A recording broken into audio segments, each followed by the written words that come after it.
Olá pessoal, vamos para mais uma aula, dessa vez a aula que corresponde à fase da intervenção, onde vamos propor o projeto, o design da interação. O objetivo da aula é apresentar os modelos e representações possíveis de serem utilizados ao longo aí dessa fase, certo? Então é uma visão geral mesmo de alguns modelos, de algumas representações. Nas aulas passadas, a gente vem focando muito no processo de design, que é esse processozinho aqui, que eu sempre falo para vocês, essas 3 grandes etapas, que eu tenho a análise da situação atual, a síntese e a avaliação. Então, o nosso foco na disciplina tem sido até então na análise. Para analisar, a gente viu que a gente precisa coletar dados. E para coletar dados, nós podemos usar entrevista, questionário, brainstorming, enfim, vários métodos de coleta de dados. E com base nos dados coletados, nós podemos então definir representações desses dados, que são através dos perfis, personas e cenários de problema. Então, com isso, a gente consegue ter uma visão geral na disciplina do que é a análise na área de IHC. Agora, o nosso foco, pessoal, é no projeto da intervenção, tá? Então, a gente vai intervir na situação para poder gerar uma nova situação, certo? E aí, muito do que se faz no projeto de interface é com base no que foi capturado na análise. A intervenção nada mais é do que uma proposta de solução. Então, a gente vai propor coisas que vão ter no sistema que estão de acordo com o que a gente analisou antes. E aí, antes de sair codificando, implementando, programando um sistema, nós primeiro vamos projetar esse sistema, certo? E a gente pode fazer isso representando diversas perspectivas desse sistema. Então, antes de partir para um código, a gente pode, por exemplo, definir os objetivos de usuário, que é como se fossem os requisitos, do usuário. O que é que ele quer fazer no sistema, Os objetivos são justamente o que o usuário busca realizar, certo? E nessa parte de objetivos, a gente só sabe o que é que ele busca realizar e não como, certo? E isso pode ser representado através de um mapa de objetivos. E aí tem as tarefas, que é como os usuários vão, de fato, implementar esses objetivos. E aí, para representar as tarefas, nós temos modelos de tarefas. Temos também a interação, que também representam como o usuário vai alcançar um determinado objetivo. E aí é representado pelo modelo de interação. E aí, saindo dessa fase mais de definições, a gente vem para uma fase mais de baixo nível, que seria já o projeto das interfaces. Que com base em tudo isso aqui, nós podemos então criar wireframes, esboços de protótipo. Então, a gente vai, nessa aula, dar um overview de tudo isso para vocês. Primeiro, o mapa de objetivos, certo? O mapa de objetivos, o principal propósito é mapear os objetivos do usuário, ou seja, o que ele deseja realizar. E aí, esse objetivo pode ser final, um objetivo final, tá? O objetivo final é aqueles que levam o usuário a utilizar o sistema, ele quer usar o sistema para atingir algum objetivo. E tem os objetivos instrumentais, certo? Que tem de 2 tipos, o direto ou indireto. Esses objetivos instrumentais são utilizados como facilitadores para os objetivos finais, um meio para o fim desejado. Então, por exemplo, você pode ter um objetivo final de cadastrar um projeto, certo? Cadastrar um projeto. Um projeto final, na verdade, vai ter vários passos aí antes, né? Como, por exemplo, o tipo do projeto, certo? Então, talvez cadastrar tipo seja um outro objetivo do usuário, mas é um objetivo que, na verdade, é um objetivo instrumental, certo? Ele vai instrumentar esse objetivo cadastrar projeto. Então, ele é um meio pelo qual o objetivo final vai ser alcançado. E aí ele pode ser direto ou indireto. Objetivo direto, ele é considerado como um facilitador imediato durante a interação. E o indireto, ele é atingido só em um momento futuro, tá? Então, tem esses dois tipos aí de objetivos. Então, aqui eu tenho um exemplo, pessoal, de um mapa de objetivos, certo? Que é a visão geral para vocês darem uma olhada. E aí, como vocês podem ver pela legenda, os objetivos finais e os instrumentais, ou seja, todos os objetivos são representados por um retângulo de pontas arredondadas.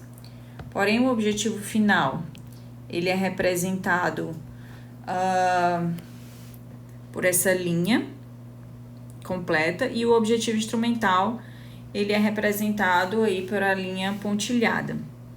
E aí, do lado dele, da descrição do objetivo, fica o papel, né? O papel pelo qual tá o papel que está interessado naquele objetivo, certo? No caso desse mapa de objetivos, é um mapa de objetivos para um sistema acadêmico. Então, como vocês podem ver, alguns objetivos aqui: constar dados dos alunos, constar histórico escolar, constar disciplina, constar aviso, constar material, cadastrar material, postar aviso. Esses objetivos, eles estão agrupados aqui: objetivos só para aluno, objetivos para disciplina, objetivos para aviso, objetivos relacionados a material didático. Então, uma maneira de organizar o mapa. E aí, os objetivos, eles podem ser instrumentados um pelos outros, né? Aqui a gente vê muito exemplo de instrumentação entre objetivos finais, que também é possível. Mas também tem os objetivos instrumentais, né? Vou mostrar aqui, vou subir um pouco esse mapa, para vocês verem que só existe 2 objetivos instrumentais aqui: definir permissões e customizar tipos, certo? Eles instrumentam aí, direto ou indiretamente, certo? Os objetivos finais. Então, isso aí é um mapa de objetivo e é uma representação do que o usuário deseja fazer. E, de novo, isso deve ser feito com base, né, na análise que foi feita na fase 1.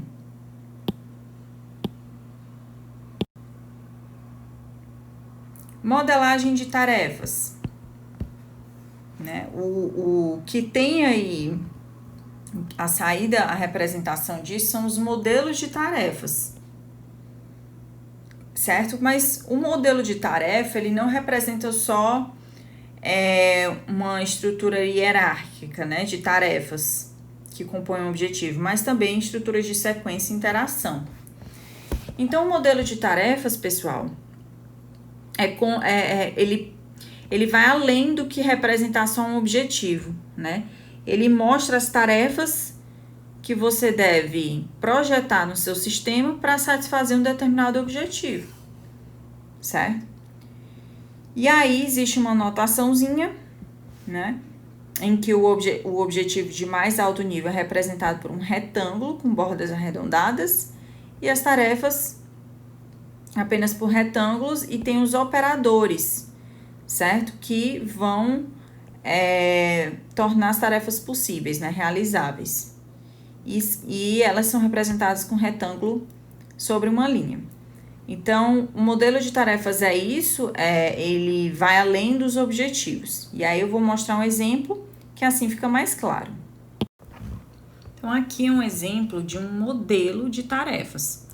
Então, vejam que aqui é o objetivo. Buscar a apresentação é o objetivo. Imagine que ele foi pego lá do mapa de objetivos, né? Buscar a apresentação. Então, um retângulo aí de cantos arredondados. Esse objetivo, ele vai ser refinado em tarefas, que são representadas pelos retângulos. E aí, pessoal, existem várias representações aí dessas tarefas, tá? Eu vou explicando por meio desse exemplo. Então, tem uma estrutura de tarefas que é a estrutura sequencial. Então, é quando eu defino uma ordem em que as tarefas devem ser executadas pelo usuário. E aí, essas tarefas, elas são numeradas, tá? Então, por exemplo, buscar a apresentação, ela é refinada na tarefa 1, definir busca, na tarefa 2, efetuar busca, na tarefa 3, examinar resultados e na tarefa 4, selecionar a apresentação. Então, isso é uma sequência aí de tarefas. Porém, também podem existir tarefas, né, cuja estrutura é independente de ordem, certo? Ou seja, tanto faz, né, em que sequência elas vão ser executadas, tá? Então, a sequência pode até ser sugerida pelo projetista, porém, o usuário pode escolher.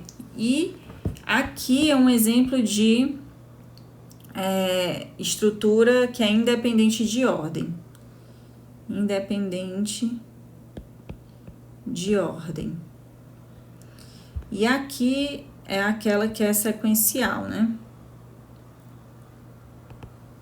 Vê que ela é representada aqui pelo ponto de interrogação, né? Ela refina a tarefa definir busca avançada. Esse definir busca avançada, ele foi refinado como escolher critério e informar valor para o critério. Duas tarefas, tá? E elas são independentes de ordem, porque o que é que o projetista quer dizer com isso? Tanto faz começar por essa ou por essa, certo? Também temos tarefas cuja estrutura é alternativa, ou seja, o usuário vai selecionar qual das tarefas vai ser efetuada, certo? Nessa estrutura, são círculozinhos que estão dentro do retângulo. Então, aqui, vejam que esses círculos dentro desse retângulo é que representam uma estrutura alternativa. Ou seja, o usuário ele vai escolher uma das duas coisas, uma das coisas aí a se fazer, né? Então, nesse exemplo, informar termos de busca é refinado em informar termo de busca simples ou definir busca avançada. E aí, ele vai escolher entre um ou outro, certo? Para seguir.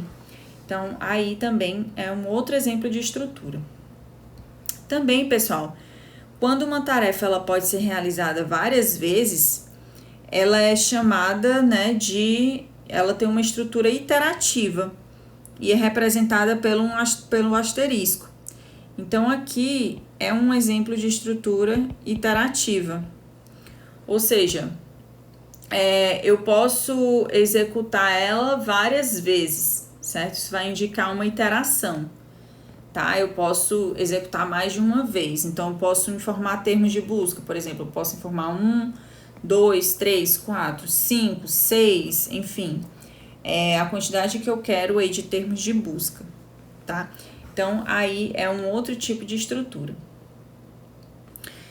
Também, quando o usuário ele pode realizar uma tarefa a partir de qualquer momento da interação com o sistema para atingir algum objetivo, essa tarefa ela é chamada de ubíqua e é representada por um retângulo com um círculozinho cheio, uma bolinha cheia, né, dentro aí do retângulo. Então, aqui, vejam, aqui é um exemplo de tarefa de uma estrutura ubíqua, ou seja, isso indica que o usuário pode o quê? Sair a qualquer momento da interação, certo? E, finalmente, né, quando o usuário ele pode optar por fazer ou não uma tarefa, então é porque ela é dita operacional, opcional. E ela é representada pelas linhas tracejadas, né? Como, por exemplo, essa daqui é uma tarefa opcional. Aqui também é uma tarefa opcional. Então, é opcional. O usuário pode ou não pode fazer isso, tá? Não é obrigatório, certo? Ele fazer. Então, aí são todos os tipos, né, de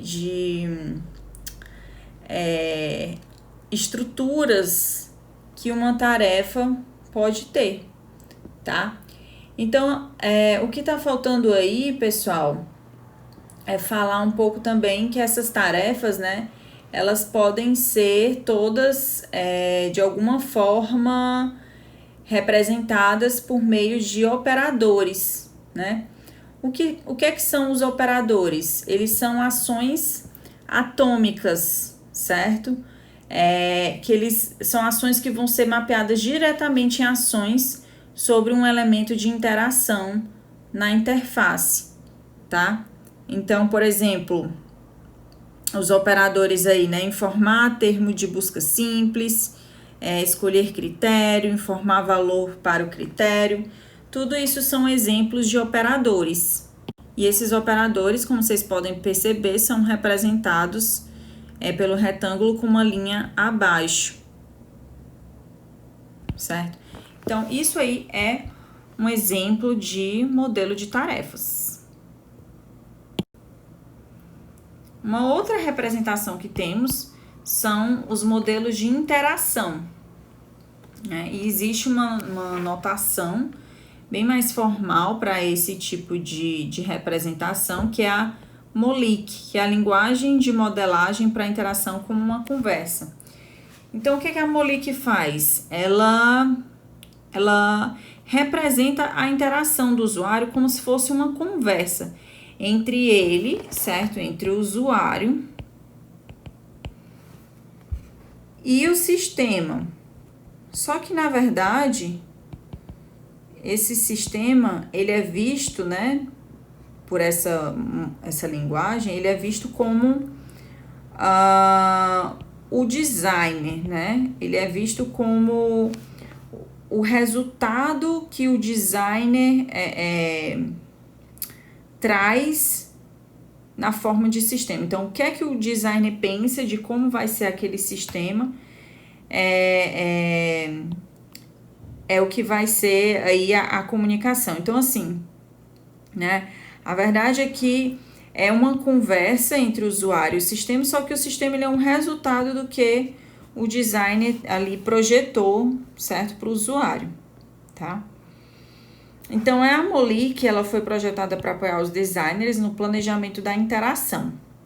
E o que vai, esse projeto, né, no momento que você está modelando, você vai motivar a reflexão sobre as estratégias de realização de atividades e resolução de problemas. E aí, pessoal, para construir diagramas MOLIC, né, tem duas fases. Primeiro, a fase em que os designers vão definir os tópicos e as trocas de turno, vou explicar o que é isso, e o momento que os tópicos são detalhados. O primeiro momento, que é o momento em que os designers vão definir os tópicos e as trocas, né? Eu vou definir os tópicos e as trocas. O que é que isso quer dizer? Que é o momento em que eu passo de um tópico para outro, certo? Tá? Basicamente, pessoal, o que o designer faz nesse primeiro momento aqui, na hora de modelar, é pegar os objetivos dos usuários. Então, vejam, tudo isso aqui tinha lá, se eu não me engano, tinha lá no mapa de objetivos. Cadastrar material, postar aviso, alterar, consultar aviso. Ele só organizou aqui de maneira diferente, que é, né, dos interessados. Por interessado, aqui tem o professor e aqui tem o aluno. Então, aqui eu tenho todos os objetivos do aluno e todos os objetivos do professor, certo? E aí eu tenho essa visão geral aí. Ou seja, e aí, nesse momento, também é feito as trocas. Então, a Molic, ela define essas trocas como falas de transição, que são essas setas aqui. Então, tudo isso são falas de transição, certo? Entre um tópico para outro tópico. Então, por exemplo, aqui eu tenho consultar trabalho, tá? E daqui, o usuário, representado aqui por essa letrinha U, pode entrar com a fala entregar trabalho. E aí eu venho para esse outro tópico, entregar trabalho realizado, tá? Aqui, consultar trabalho, o usuário pode vir para consultar um trabalho, um arquivo que já foi entregue. Aqui, pessoal, tem uma pré-condição nessa transição. Isso aqui é uma transição, tá? Consultar trabalho para consultar notas, eu tô fazendo uma transição entre uma conversa e outra conversa. Tá? Isso aqui são objetivos, porém, tudo isso é visto como conversas, tá? Na Molic. E aí, aqui tem uma pré-condição. O usuário só vai poder transitar dessa fala para essa se a nota tiver sido lançada. Então, se ela tiver sido lançada, aí o usuário poderá, então, transitar, né, entre uma fase ou outra, certo? Isso é interessante porque você já está definindo aí informações que vão ser repassadas para a interface de um sistema. Então, na interface, você já vai ter que levar isso em consideração quando você for projetar a interface. Talvez, aí existem várias formas de fazer, né? Constar trabalho enunciado. Se a nota não tiver sido lançada, então talvez nem habilitar essa função para o usuário, certo? Deixar desabilitado.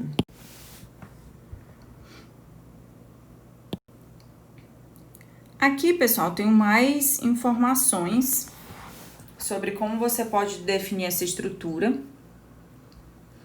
Aqui, como vocês podem ver, é o estado inicial, tá? Estado inicial de uma interação. Você pode começar a modelar a sua interação fazendo esse círculozinho aqui, né? Representando aí por esse círculo. Então, aqui é um exemplo, né, de que a interação começa quando o usuário digita a URL do website e vem parar nessa conversa aqui, efetuar login. Eu tenho também o estado final, digamos assim, né, a interação final, ou seja, é quando eu vou sair, certo? Que é aqui, justamente, eu tô numa certa tarefa, o usuário vai digitar sair e vai sair do sistema. Então, é uma maneira de definir melhor o começo e o fim aí de interações, certo? E aí, aqui também, eu consigo ver que existem certas cenas, né, que estão aí em retângulo, como essa, que são cenas de diálogos ubíquos, né? Ou seja, a qualquer momento eu vou poder iniciar uma nova conversa, né, em direção ao objetivo. Então, aqui eu posso iniciar um consultar aviso, consultar material, certo? Bom, existem também outras formas de representar informações nessa linguagem aí, nessa notação de modelagem da interação. Aqui, como vocês podem ver, é um elemento novo, ele representa um processo, tá? É como se o sistema ele fosse processar alguma informação e precisa de um tempo, certo? Para ser mostrado aí para o usuário.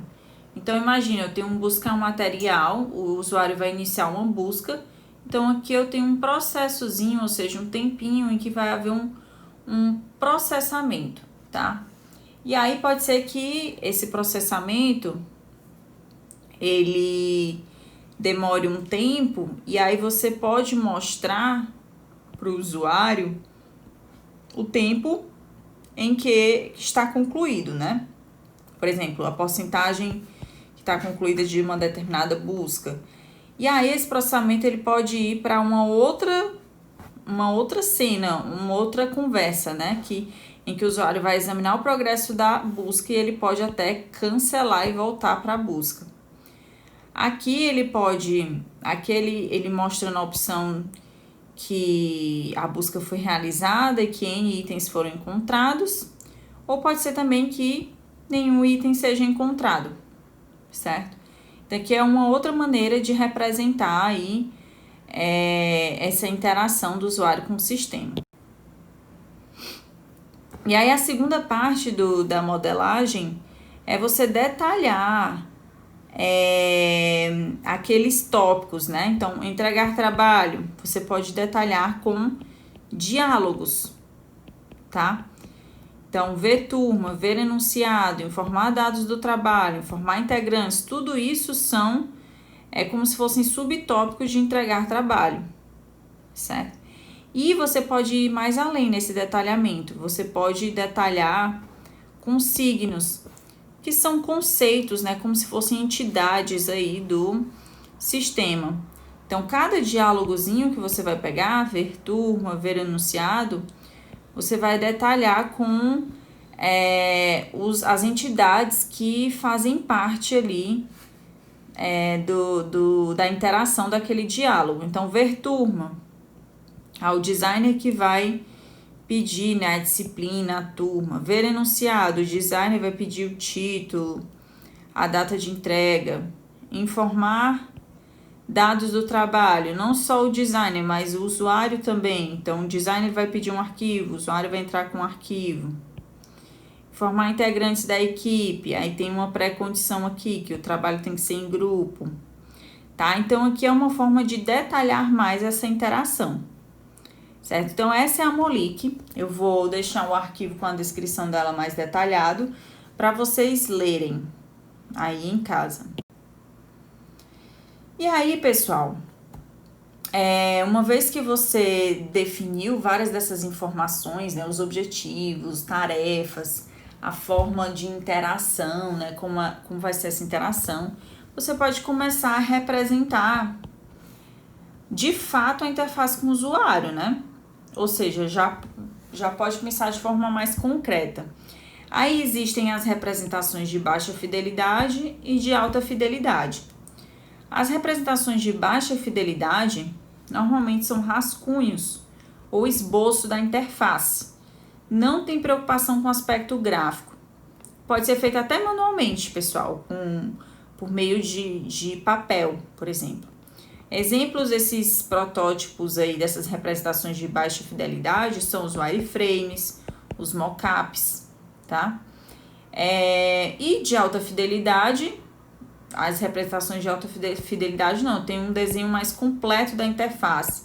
Eu tenho decisões mais acertadas, como posição, cor, fonte. Então, eu digo que é de alta fidelidade porque ele vai estar mais parecido com o que o sistema final vai ser.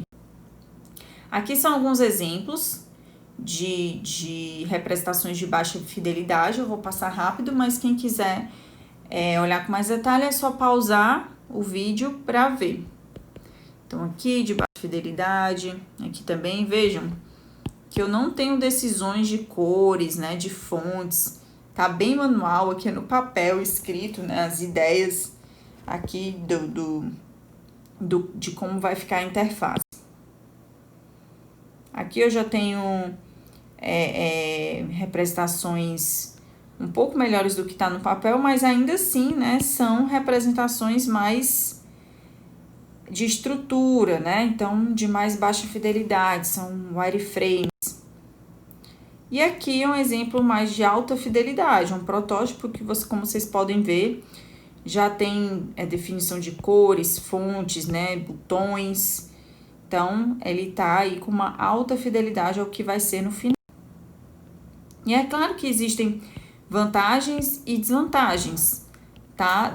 Do que as representações de baixa fidelidade e alta fidelidade. Um exemplo de desvantagem dessa representação de baixa fidelidade, de vantagem, é que o custo é mais baixo. É muito mais fácil, né? E você perde muito menos tempo fazendo um protótipo de baixa fidelidade, ou seja, só desenhando, certo? Num papel. Porém, uma desvantagem é que você tem uma verificação limitada de erros, né? Você não tem fluxo, não tem navegação entre as telas, então fica um pouco mais complicado para se avaliar, para se fazer o teste de usabilidade. Já o protótipo de alta fidelidade, não, você tem uma funcionalidade mais completa, ele já é interativo, então você já consegue usar ele para testes, né? Testes mais robustos, porém, ele é mais caro, vai demandar mais tempo para fazer, certo? É ineficiente como prova de conceito, não serve como prova de conceito, porque ele já está completo, né? Não serve para coleta de requisitos, então a verdade é que não existe um melhor que o outro. Os dois tipos se complementam, né? Você começa com um de baixa fidelidade e vai aí avançando para um de alta fidelidade. Então é isso, pessoal. Existem, né, várias maneiras de projetar a interação, certo? Que você pode começar fazendo mapas de objetivos e descendo para um modelo de tarefas, um modelo de interação e terminando com os protótipos aí da interface, tá certo?